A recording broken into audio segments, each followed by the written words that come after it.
एक समय की बात है जब हिरापद राज्य के राजा महाराज नरसिंह थे। उस राज्य के कुछ ही दूरी पर एक बहुत ही गहरा घना जंगल था।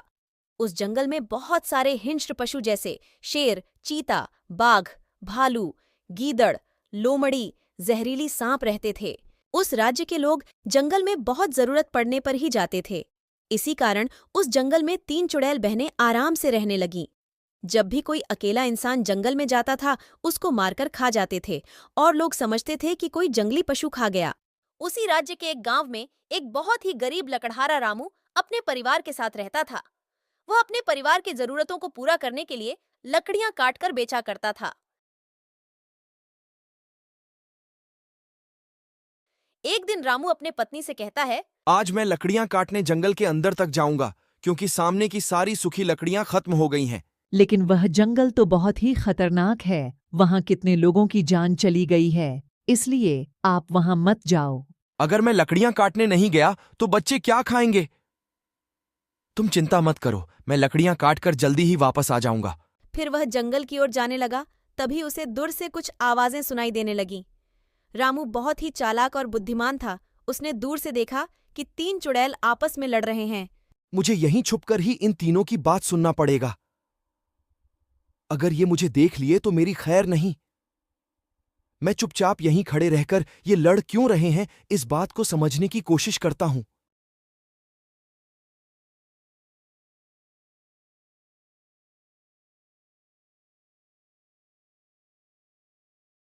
पहली चुड़ैल, मैं तुम दोनों की बड़ी बहन हूँ और मैं तुम दोनों से बहुत ही खूबसूरत और बुद्धिमती हूँ। अगर मैं नहीं होती तो तुम दोनों को खाना भी नसीब नहीं होता। दूसरी चुड़ैल, बंद करो अपनी तारीफ करना। इस जंगल में आने के लिए बताया कौन था? वह तो मैं ही थी जिसने इस जंगल में रहने के लिए बताई थी, वरना किसी तांत्रिक के हाथों हम पकड़े जाते। तीसरी चुड़ैल, तुम दोनों को बचाने वाली मैं ही थी, वरना आज हम यहाँ न होकर तांत्रिक के कब्जे में होते। तुम दोनों को तो सिर्फ अपनी ही तारीफ करना आता है। उस दिन की बात याद है जब हम गांव वालों को भी बहुत परेशान कर रहे थे और तालाब के किनारे जमींदार की पत्नी को मार दिए थे। फिर जमींदार तांत्रिक बुलाकर हमें पकड़वाना चाहता था। मेरे अदृश्य होने की क्षमता के कारण मैं उनकी सारी बातें सुन ली और हम यहाँ आ गए, वरना उस तांत्रिक से हमें कोई नहीं बचा सकता था। दूसरी चुड़ैल, तुम तो सिर्फ सुनी थी, लेकिन यहाँ रहने के लिए जगह तो मैं ही ढूंढी थी। पहली चुड़ैल, रहने की जगह ढूंढने से क्या होता है? हम खाना खाए बिना भूखे पेट तो नहीं रह सकते। वही सबसे बड़ा काम है जो मैं करती हूँ। मैं ही खाने के लिए इंसानों को ढूंढती हूँ, क्योंकि मुझे इंसानों की गंध बहुत दूर से ही पता चल जाता है।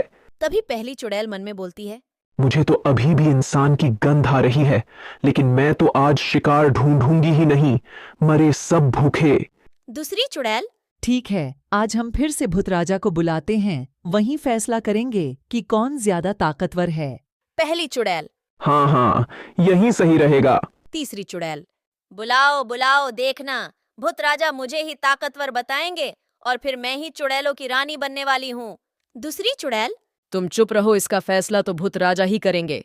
फिर तीनों मंत्र द्वारा भूत राजा का आह्वान करते हैं और भूत राजा वहां प्रकट हो जाते हैं। तुम तीनों की झगड़े की वजह से मेरा नींद और जीना हराम हो गया है। बार बार झगड़ा करते रहते हो और मुझे बुलाते रहते हो। मुझे पता है, फिर से वही सवाल पूछोगी कि तुम में से ताकतवर कौन है। मुझे अभी बहुत काम है, मैं जा रहा हूं। कल इसका फैसला करेंगे। इतना कहकर भूत राजा बहाना बनाकर वहां से निकल जाता है। शायद इसका फैसला कल हो जाएगा, लेकिन हर बार भूत राजा कल कहकर चले जाते हैं और वापस नहीं आते। ऐसा तीनों चुड़ैल बात करती रहती है।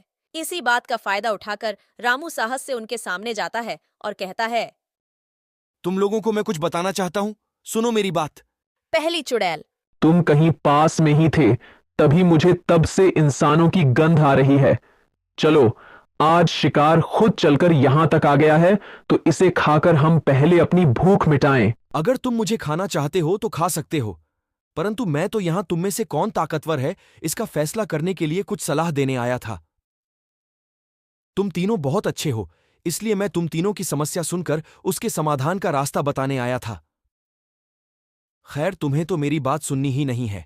दूसरी चुड़ैल, तुम्हें तो सिर्फ खाने की पड़ी है, हमें उसकी बात एक बार सुन लेना चाहिए। तीसरी चुड़ैल: हाँ बहन, तुम ठीक कह रही हो। भूत राजा तो हमारी समस्या का कोई हल नहीं निकाल रहे हैं, इसीलिए हमें इसकी बात एक बार सुन लेनी चाहिए। पहली चुड़ैल: तो बताओ, इस समस्या का क्या समाधान है तुम्हारे पास? हमारा राज्य यही पास में ही है, और वहां के राजा महाराज नरसिंह हैं, जो तुम तीनों में कौन ताकतवर है ये बता सकते हैं, क्योंकि वे हर विषय पर निर्णय बहुत अच्छे से और सोच विचार करके लेते हैं। तुम तीनों कल हमारे राज्य में आओ, मैं तुम्हें राजा के पास लेकर चलूंगा। तीनों चुड़ैल लकड़हारा के बातों के जाल में फंस जाते हैं और राजा के पास जाने के लिए राजी हो जाते हैं। रामू जंगल से वापस आ जाता है, फिर वह महाराज से मिलने के लिए जाता है। फिर महाराज को जंगल में घटे सारे बातों को विस्तार से बताता है। रामू उनसे मुक्ति के लिए एक योजना बनाता है और वह महाराज को बताता है। महाराज, कल जब वह चुड़ैल यहां आए तो आप योजना अनुसार सब कुछ तैयार रखिएगा। दूसरे दिन तीनों चुड़ैल रामू के बताए जगह पर पहुंच जाते हैं। फिर रामू तीनों चुड़ैलों को लेकर महाराज के पास पहुंचता है। महाराज, आप ही फैसला कीजिए कि हम तीनों में ताकतवर कौन है। आप जो भी फैसला करेंगे सोच समझ कर करेंगे। ठीक है, तुम तीनों को एक एक करके परीक्षा देना पड़ेगा। हाँ महाराज, मैं तैयार हूँ। दूसरी चुड़ैल: मैं भी तैयार हूँ। तुम दोनों में से ज्यादा ताकतवर मैं हूँ, इसीलिए मैं तुमसे पहले परीक्षा देने के लिए तैयार हूँ। तो फिर तीसरी चुड़ैल पहले परीक्षा देगी। तभी पहली और दूसरी चुड़ैल बोलते हैं, वह हम में से सबसे छोटी है, उसकी परीक्षा अंत में लीजिए। ठीक है, तो तुम में से बड़ी कौन है? मैं महाराज, पहले मेरी परीक्षा लीजिए। तो तुम तीनों परीक्षा के लिए तैयार हो? फिर तीनों चुड़ैल बोलती है, हाँ हाँ हम तैयार हैं। पहली चुड़ैल तुम्हारी आंखों में पट्टी बांध दी जाएगी और आंख की पट्टी को बिना हाथ लगाए तुम जब तक नहीं थकती उड़ते हुए जाना, फिर थोड़ा रुक कर इसी जगह वापस आना। यही तुम्हारी परीक्षा है। तभी पहली चुड़ैल उड़ना शुरू करती है और महल से निकल जाती है। दूसरी चुड़ैल, तुम अपने आप को छोटा करके इस बोतल में समा सकती हो। यही तुम्हारी परीक्षा है। दूसरी चुड़ैल जीत के लिए उत्साहित थी और बोली, ये कौन सी बड़ी परीक्षा है? लो, मैं अभी छोटी बन जाती हूँ और इस बोतल के अंदर चली जाती हूँ।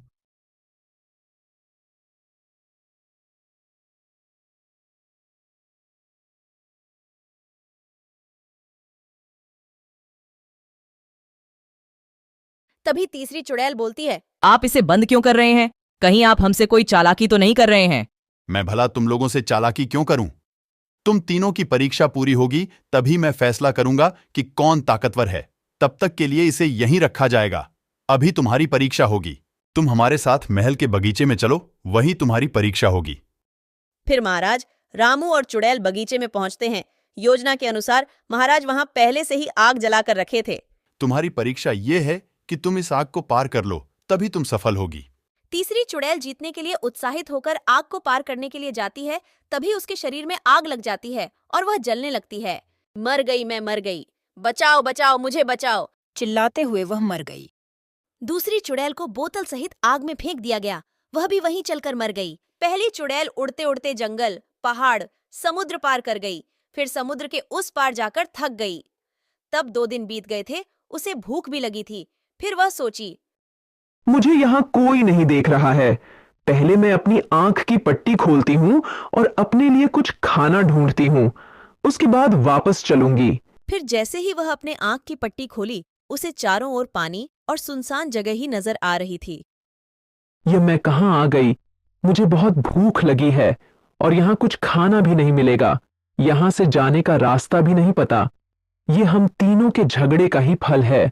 उस चालाक लकड़हारे ने हमें फंसा दिया। पता नहीं मेरे बहनों का क्या हाल हुआ होगा। फिर पहली चुड़ैल भी भूखे प्यासे वहीं मर गई।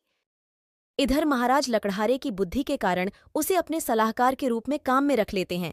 लकड़हारे की जिंदगी अब खुशी से व्यतीत होने लगी। शिक्षा: आपसी झगड़े से अपना ही नुकसान होता है।